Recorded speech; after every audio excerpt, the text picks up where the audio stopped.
I unlocked Brooks' flowers at 7:15 that morning, and the bell above the door gave its tired little ring. The shop smelled like wet stems, old wood, and roses that had survived one more night in cloudy water. Most people saw cracked tile and shelves that needed paint. I saw my sister's hands. I saw her tying ribbons behind the counter. I saw my children hiding between buckets of carnations when they were small. I saw every bill this place had paid when no one else knew how close we were to losing everything. Then I saw Diane's car stop outside. My oldest daughter stepped out holding a folder against her chest. Not flowers. A folder. She didn't even glance at the roses in the window. She looked only at the building. That was when I knew she had not come to visit. She pushed open the door and looked around as if the shop had personally offended her. "Mom," she said, "we need to talk about this place." I kept the scissors in my hand. "Good morning, Diane." She didn't smile. "You can't keep doing this. The building is old. The business barely makes sense anymore. And you're almost 70. Almost 70. She said it like my age had become evidence against me. I set the carnations down. "The shop still opens every morning." "That doesn't mean it should." Before I could answer, another car pulled up. Mark came in first, quiet as always. Rachel followed him, clutching her purse and avoiding the flower buckets like they were dirty. No one asked how I was. No one bought a single stem. Diane placed the folder on the counter. "We've all been talking." That sentence hurt more than it should have. They had held a family meeting about my life without inviting me. Mark looked at the floor. Rachel looked at the ceiling, the peeling wall, the old cooler humming in the corner. "Eleanor," she said, "the land is worth more than the shop. A lot more. I know what it's worth." Diane leaned closer. "Then selling is the responsible thing to do." Responsible. That was the word they used when they wanted obedience to sound like wisdom. They talked about taxes, repairs, insurance, the value of the land. Not one of them asked why I had kept opening that shop every single morning. Then Diane looked at my sister's photograph behind the counter. "Mom, be honest," she said. "This place is a waste. And you are wasting what's left of your life trying to prove it still matters." The room went silent. I heard the cooler click on. I heard Mark breathe. I waited for my son to say something. Anything. When he was little, he used to hide behind this same counter whenever he was afraid. Now he couldn't even look at me. He didn't say a word. That was the part that cut deepest. Not Diane's words. Mark's silence. Maybe if your own children called your life's work a waste, you would sign just to make them stop looking at you that way. But my eyes drifted toward the old counter. For just a second. Then I looked away. I took off my glasses and folded them slowly. "No," I said. Diane blinked. "No what?" "No, I'm not signing today." Her face tightened. I did not explain. Not yet. I looked at my sister's photograph one last time. Then I stepped away from the counter. For now. Diane's voice changed after I said no. It became softer. That was what made it worse. "Mom," she said, almost gently, "we're not trying to hurt you." I looked at her hands resting on the folder. Her fingers were already on the papers, as if she could push my future closer to me by force. "This is for your own good," she said. "You shouldn't be standing in this shop every day anymore. You're tired. Anyone can see that." I was tired. But not from flowers. I was tired from being spoken to like a problem that needed solving. Mark shifted beside her, and I turned to him before I could stop myself. My son had grown taller than me by the time he was 16, but in my mind, part of him was still the little boy who used to hide behind the counter when storms came through town. "Mark," I said quietly, "is that what you think too?" He swallowed. For 1 second, I thought he might remember. Then he looked away. "Diane has a point, Mom." 4 words. That was all it took. Not anger. Not shouting. Just 4 careful words from a son who knew I was hurting and chose the easier side anyway. Rachel stepped forward before the silence could settle. "The truth is, Eleanor, this shop has become a burden on everyone." On everyone. I almost laughed, but there was nothing funny about it. I was the one opening it before sunrise. I was the one paying the bills, sweeping the floor, replacing wilted flowers, smiling at customers who still remembered my sister's name. Yet somehow, they had made my life's work into their hardship. Rachel glanced toward the back of the shop. "The house behind it needs repairs too. The taxes will only get worse. If you wait too long, the property could lose value." Property. That was all it was to her. Diane nodded, relieved someone else had said the ugly part out loud. "We're just trying to be practical." "No," I said, still calm. "You're trying to be finished with it." Diane's mouth tightened. Mark rubbed his forehead like my pain had become inconvenient. That was when I looked toward the old photograph behind the register. My sister, Clara, smiling in her blue apron. The same apron still hung in the back room, faded almost white at the pockets. "This shop was Clara's before it was mine," I said. Diane sighed. "Mom, Aunt Clara has been gone for years." As if love expired when a person did. Rachel added, "No one is trying to erase her. But sentiment can't run a business." I looked at all 3 of them. They wanted the flower shop without the memory. The building without the sacrifice. The money without the truth. "Clara trusted me with this place," I said. And I kept my word. Diane glanced at Mark, then back at me. "A promise from decades ago cannot control the rest of our lives." Our lives. Not mine. Ours. That was the moment I understood. This had never been advice. It had never been concern. It was pressure, dressed up as care. I placed one hand on the counter my sister used to polish every Friday evening. "This shop does not belong to your impatience," I said. And for the first time that morning, no one had an answer. I could still remember when people had lined up outside Brooks Flowers before the sun was fully up. On Mother's Day, the sidewalk disappeared beneath buckets of fresh blooms. At Christmas, the shop stayed warm long after the streets emptied.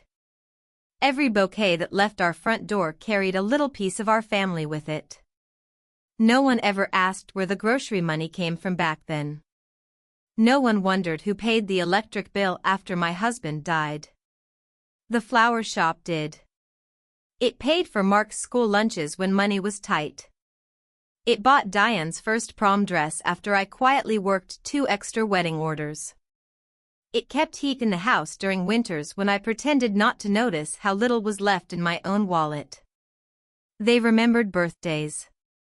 They remembered vacations. They had forgotten what made those moments possible. I looked around the room, wondering if I was the only one who could still see those years. Apparently, I was. My hand rested on the old counter without thinking. The wood had become smooth after decades of flowers, ribbon, and tired hands. That was where Clara stood on the afternoon everything changed. She had smiled at me, though she already looked exhausted. "Eleanor," she had whispered, "promise me something." I laughed and told her she was talking like an old woman. She reached across the counter and squeezed my hand. "Keep the shop." "I will." No, she said softly. Keep it. Long enough. Long enough. Those were the words that never stopped following me. I had wanted to ask what she meant. She never gave me the chance. Now, every time someone asked why I refused to sell, those two words echoed louder than anything else. Long enough for what?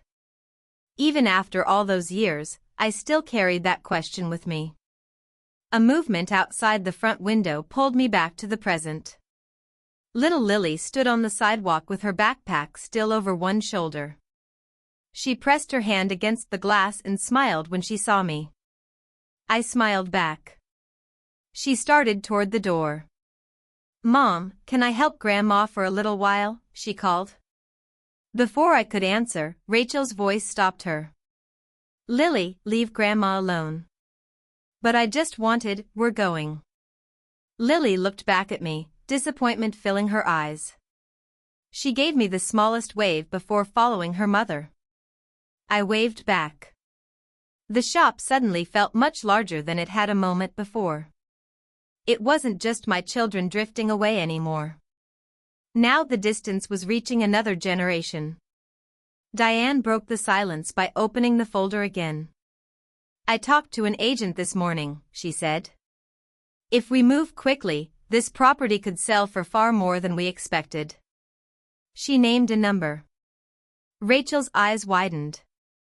Mark let out a slow breath. For a second, they all forgot they were standing inside the place that had carried them through the hardest years of their lives.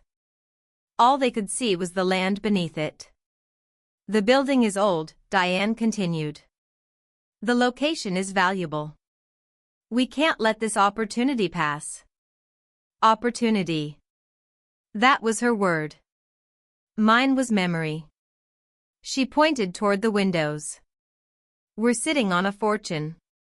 I looked at the faded shelves, the worn counter, the cooler that never stopped humming. They saw a price. I saw every sacrifice hidden inside those walls. I realized then that no explanation would ever be enough. You cannot convince someone to value a memory once they have decided to measure everything in dollars. I rested my hand on the counter one more time. You still believe this is only about the land, I said quietly. None of them answered. And somehow, that silence told me they had forgotten far more than a flower shop ever could. Diane slid the papers across the counter as if the decision had already been made. The stack was neat. Too neat. A pen rested on top, clipped at an angle, waiting for my hand. All you need to do is sign here, she said. I looked at the papers. Not at the pen. Not at her face. Just the papers. For a moment, no one spoke. The old cooler hummed behind us. Somewhere in the back room, a bucket shifted against the wall. Diane tapped the page with one polished nail. Mom, we can make this simple. Simple. That was what they called it when they wanted me to give away something they had never understood. I kept both hands flat on the counter. I said I'm not signing today. Diane's expression changed. The softness disappeared. Then maybe we need to talk about whether you should still be handling this alone. Mark looked up quickly, then looked away again. I knew exactly what she meant. She did not say I was confused. She did not say I was too old. Not directly. But every word leaned in that direction. You forget appointments, Diane said. You repeat yourself. You work too many hours. You refuse help even when everyone can see you need it.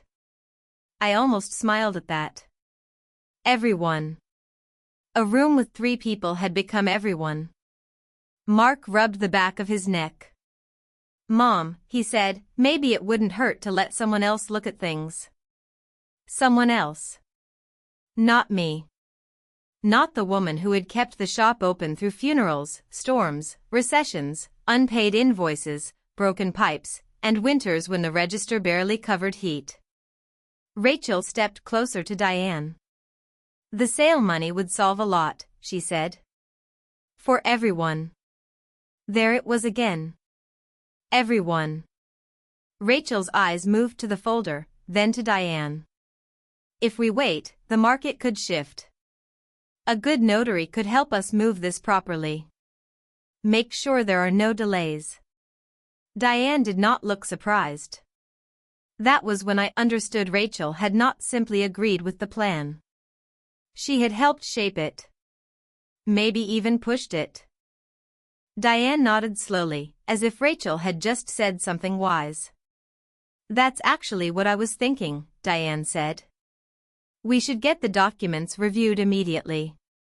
Then there won't be any confusion. Confusion. That word landed colder than the first insult.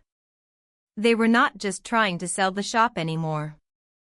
They were building a reason why my own choice should not count. I stopped explaining. Something inside me grew very still. I watched Diane adjust the papers. I watched Rachel watch Diane. I watched Mark stare at the floor as if the boards beneath him could excuse his silence. Then I turned away from them and walked behind the register. No one moved. I opened the small drawer beneath the counter. Not the one with coins. Not the one with ribbon tags and old receipt books. The other one. The drawer nobody ever asked about. Inside was an old folder, its corners soft from years of being moved and protected. I lifted it carefully and placed it beside Diane's clean new papers. Her eyes narrowed. What is that? I did not answer right away. The cover was faded, but Clara's name was still there. So was the old notary stamp. Mark saw it first. Is that Aunt Clara's name? Yes, I said. Diane reached toward it. I placed my hand on top before she could touch it. This one doesn't belong to you. Rachel went quiet. For the first time all morning, Diane looked unsure. Only for a second. Then she straightened. Fine, she said. Then let's take everything to a notary. If the papers are valid, there shouldn't be a problem. I looked at her then. Really looked. She thought a notary would push me toward signing. She thought an office, a stamp, and a witness would make me smaller. I picked up the old folder. There's only one notary I'm willing to see. Diane blinked. Who? Mr. Callahan.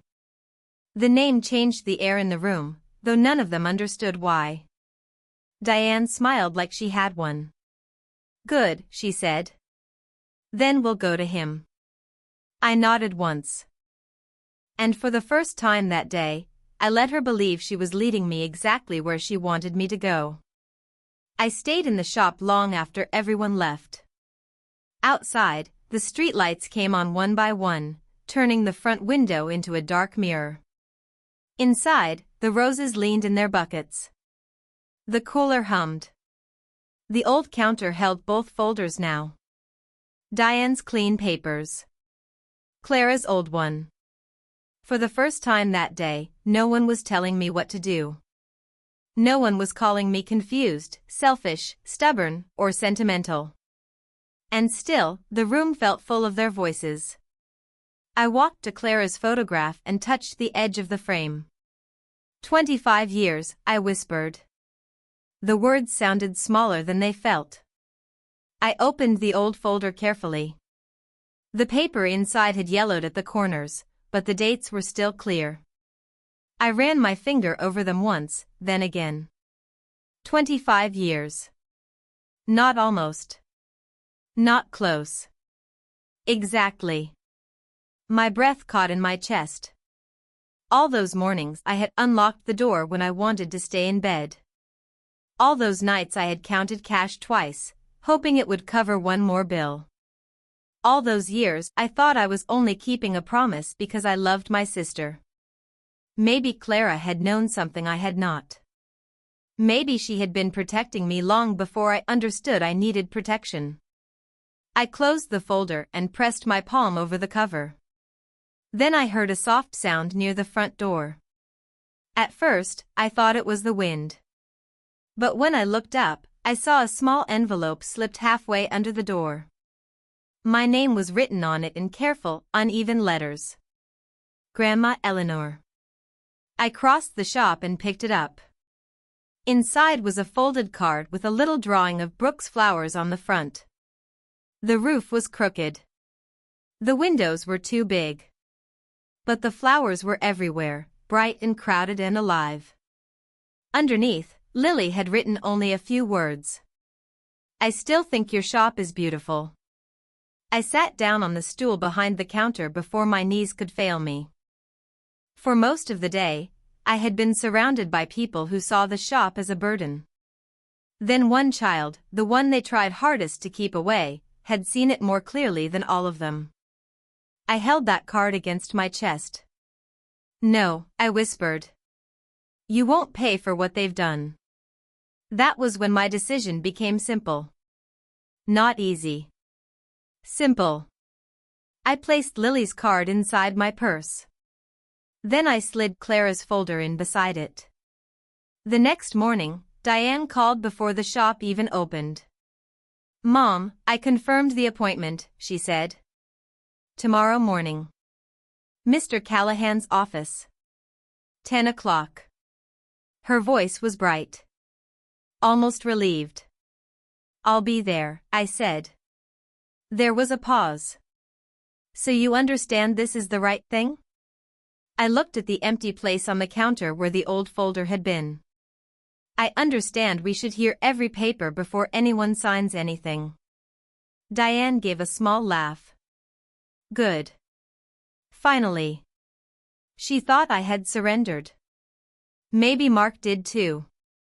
Maybe Rachel was already counting money that had never belonged to her. I let Diane believe it. Sometimes silence is not weakness. Sometimes it is the only place left to put the truth before it is ready to stand on its own. I locked the shop behind me that night with Clara's folder in my purse and Lily's card beside it. Tomorrow, we would go to Mr. Callahan. And this time, I would not be the only one listening. Mr. Callahan's office was quieter than I remembered. The waiting room smelled faintly of paper, coffee, and old wood polish. Diane sat beside me with her folder balanced on her knees. Mark kept checking his phone without really reading it. Rachel crossed and uncrossed her ankles, her eyes moving from the clock to the door and back again. I held Clara's folder in my lap. Not tightly. Just enough to feel its weight. Diane leaned toward me. Mom, when we go in, let me do most of the talking. I turned my head slowly. Why? Because this needs to stay clear. Clear. That was a gentle word for controlled. Before I could answer, the inner door opened. Mr. Callahan stepped out. He was older than I remembered, thinner through the shoulders, but his eyes were the same. Sharp. Careful. Kind in a way that never needed to announce itself. Mrs. Brooks, he said.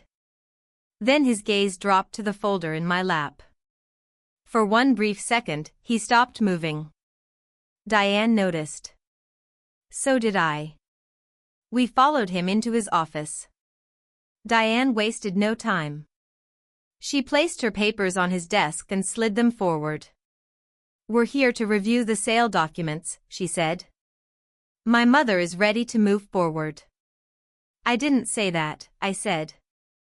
Diane's smile tightened. Mr. Callahan did not touch her papers.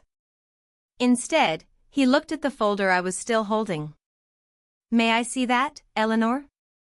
The room shifted. Diane blinked. That's just some old family file. Mr. Callahan held out his hand. I gave it to him.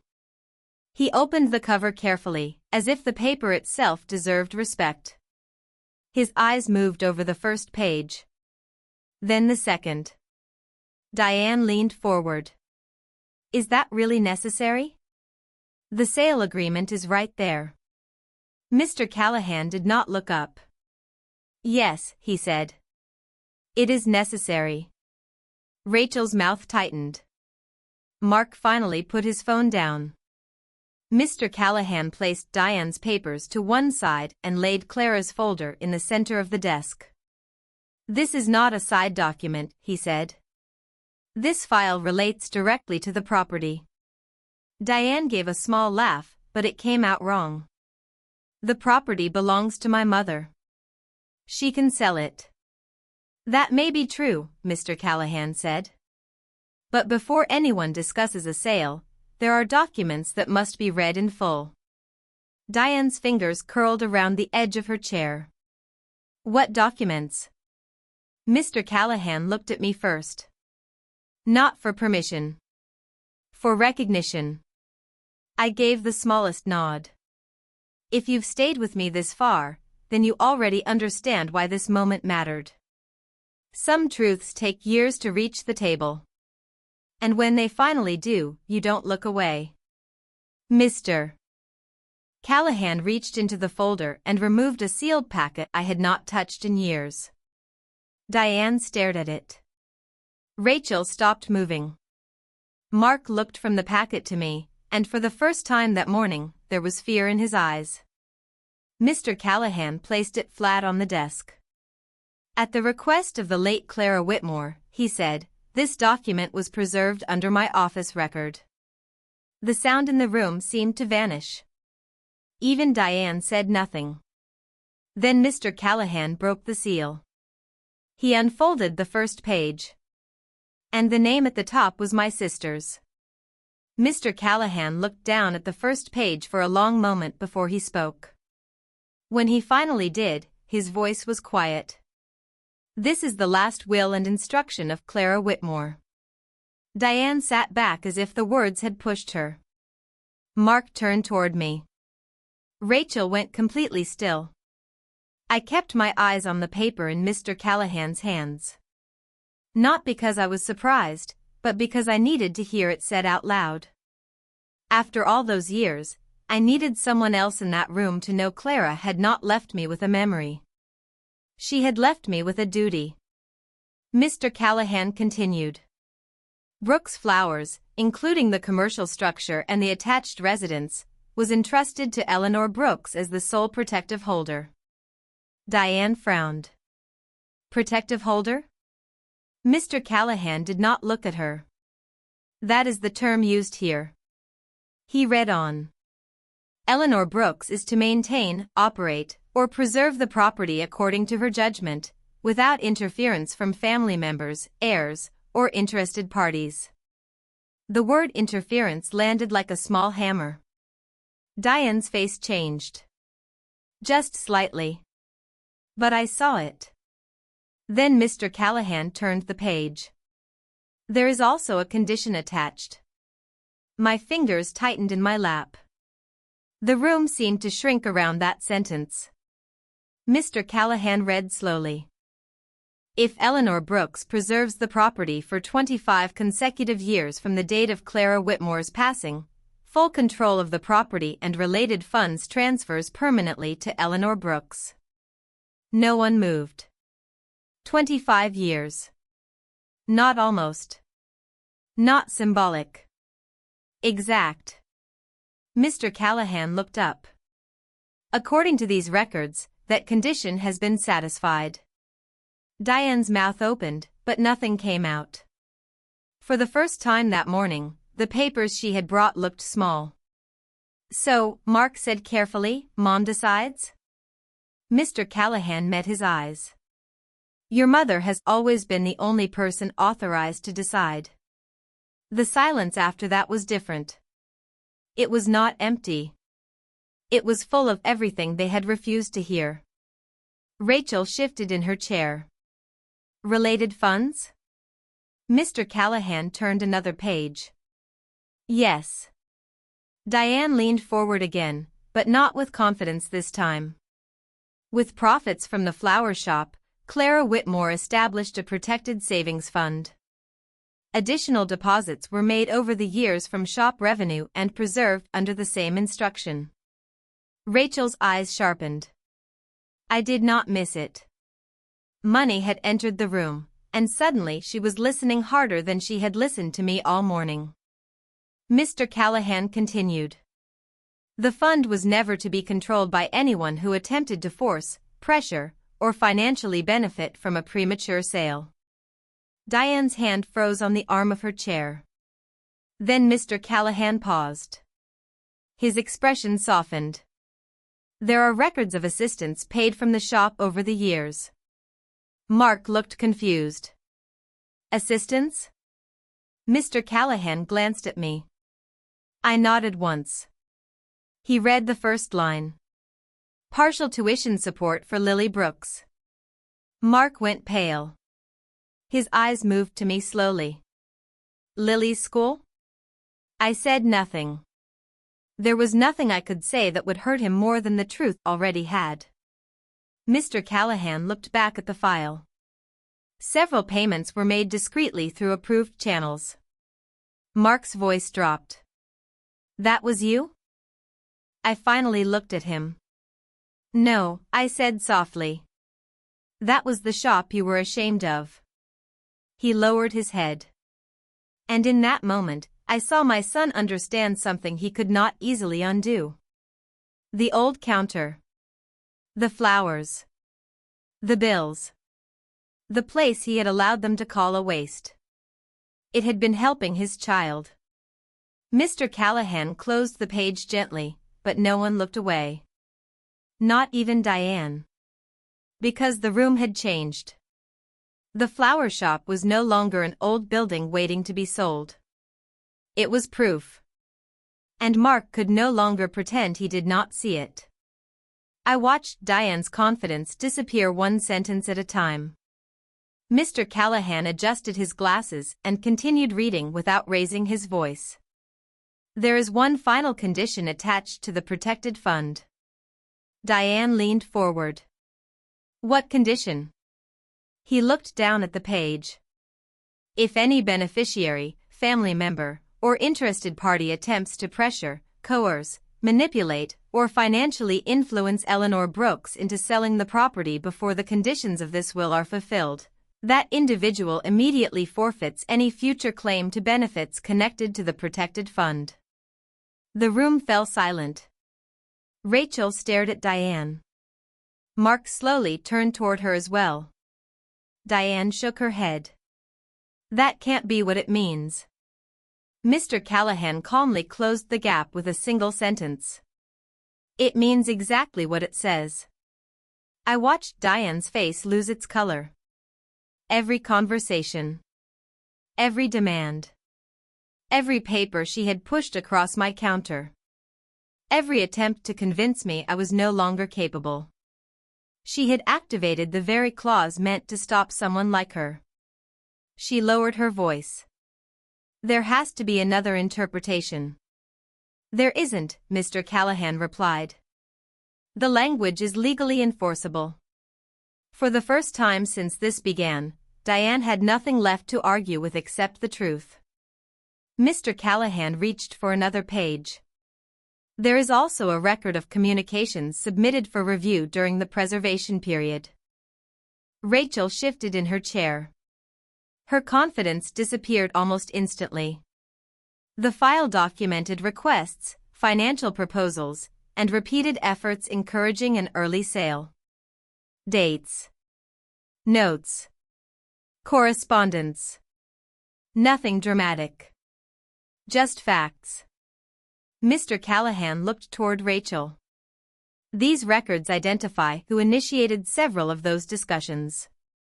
Rachel swallowed. I was only trying to help. Mark looked at her. No, he said quietly. You kept telling us we were running out of time. She tried again. I thought it was best for everyone. But you never asked what Mom wanted. Rachel lowered her eyes.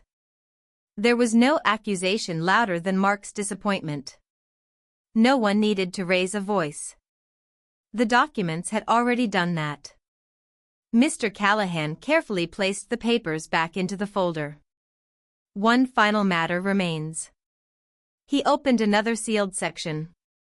This protected education fund is designated for Lily Brooks. Mark looked up immediately. Mr. Callahan continued. The fund remains fully protected and will continue exactly as Clara Whitmore instructed. I smiled for the first time that morning. Not because anyone had lost. Because Lily had not. Diane looked at me. After everything that had happened, there was confusion in her eyes. You're still leaving it for Lily? I met her gaze. She has never done anything to deserve losing it. Mr. Callahan nodded. The actions of adults do not affect Lily's protection. The tension in the room softened. Not completely. But enough. Mark covered his face for a moment. Rachel said nothing. Diane stared at the desk where her sale papers still rested untouched. I gathered Clara's folder into my hands.